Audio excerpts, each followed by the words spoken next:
In this video, I will be showing you how I fix a message stream error in ChatGPT to ensure my conversations flow smoothly without any technical interruptions. I'm starting right here on the chat screen where the error occurred, and my first step is to simply refresh the page to see if a quick reload clears the glitch. If the error persists, I'll move my cursor down to the bottom left corner, click on my profile name, and select the Log Out option from the menu. Once I'm back on the main landing page, I'll click the Login button to prepare for a completely new session. To fully resolve the streaming issue and clear any underlying conflicts, I'll need to dive into my browser settings. I'll move up to the top right corner of my browser, open the three-dot menu, and select Settings. From the sidebar on the left, I'll navigate to the Privacy and Security tab, and then click on the section for third-party cookies.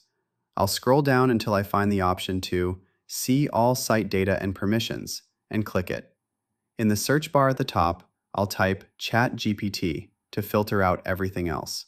Once the specific site data appears, I'll click the trash icon and then the blue delete button to wipe away any potentially corrupted data or old cookies. Finally, I'll return to my original ChatGPT tab and refresh the page one last time to finish the process. This reset usually clears up any persistent streaming errors and gets me back to work instantly. If you found this troubleshooting walkthrough helpful for fixing your AI connection, please consider liking the video and subscribing for more quick tips and tutorials.